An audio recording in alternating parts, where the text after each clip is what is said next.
My first experience with Swedish developer Konjak was with his underrated beat-em-up classic Noi 2 Love 2 De-Evolution. And I totally loved it because of its punchy combat, bombastic bosses, and over-the-top action sequences. You hardly had to aim your weapon to pull off magnificent combos, and the stellar art style gave such satisfying feedback that its goal was obviously to see how the different scenarios could build on one another, to create unique and climactic moments. Every stage brought something new to the plate, and it never stopped catching me off guard with what was coming next. Now, after 7 years in development, Konjak has released his newest title, and I can see a lot of similarities to Noi 2 Love 2, but for me, it became so much more than campy conflicts and flashy scenery. Let's talk about why you need to play Iconoclasts. I honestly didn't know much about this high-bit gem before diving in, just that you use a wrench to solve problems and that it was inspired by Metroid Fusion. Of course, the gorgeous pixel art drew me in, but I was surprised right off the bat to realize how deep the narrative was. In the world of Iconoclasts, everyone is assigned a specific job from the government, and it's a terrible sin to practice otherwise. If you disobey, they can sentence you to penance, which leads to certain death. You play as Robin, who's essentially a rogue mechanic that helps villagers with their various needs. But because of the laws of the land, she's seen as a fugitive to the one concern, and discovers all sorts of covert information as she tries to outrun them, such as what ivory, humanity's main resource, is being used for, the government's secret plans, and how their warped vision of society can tear people apart and leave them brainwashed or in disarray. You'll meet a huge cast of characters, from hyper-religious villains like General Chrome, to carefree, albeit smelly, pirates like Mina. What I liked is that everyone had their own motivations, backstories, and ideals that explained their actions, and there are plenty of twists and turns that you won't expect. It may have a cheery exterior near the beginning, but things turn dark pretty fast. Your party will consist of several different members on your journey, including Elro, Robin's reluctant brother, and Royal, who believes it's his destiny to be the new ruler of the world someday, because of his magical inheritance. As you uncover the mystery of one concern and their totalitarian beliefs, you'll travel to a variety of locations and gain new abilities. Obviously, your wrench is used to open doors, turn on electricity, and ricochet projectiles, but you also collect an array of weapons as well.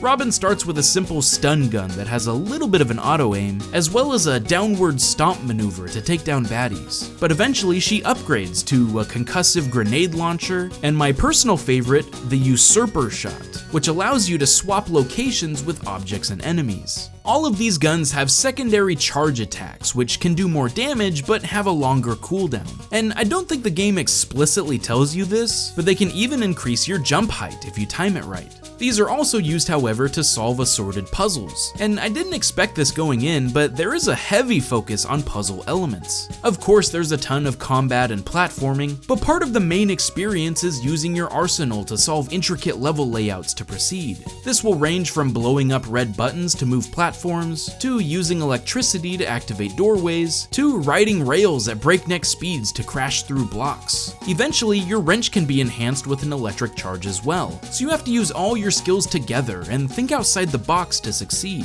The game continues to switch things up and it never gets stale, which is impressive because it's about a 10-hour experience overall just to go through the main story.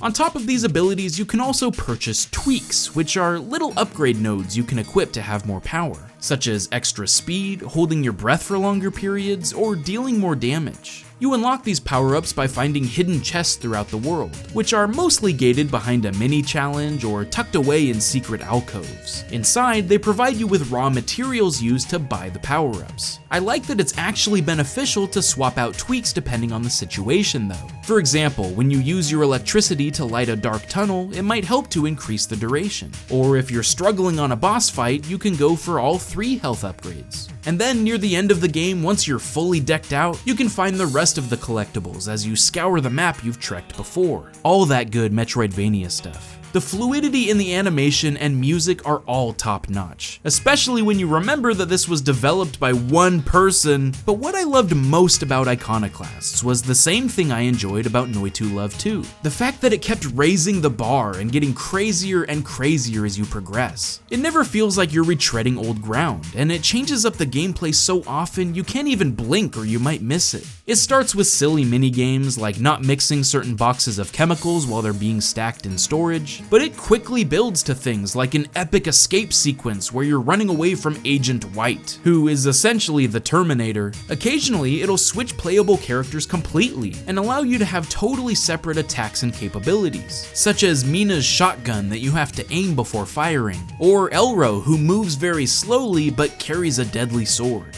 I think my favorite moment was when you have to undergo training from this recluse in the woods named Ash, and he wants you to defeat him by being strong and stealthy at the same time. So you have to hide with one character to lure him away, then sneak up behind him with the other one to damage him. It's just so creative, and this is seriously the tip of the iceberg. I don't want to spoil it all. And the bosses, oh man, these are probably what shine through the most. I thought it was insane when I had to fight this huge skull-faced monstrosity with rocket launchers on his back and a spiny tail, but this is only the first boss of the game. They only punch the gas pedal from there and never let up. It starts off with a bang, but by the end, you'll go, what game am I even playing anymore?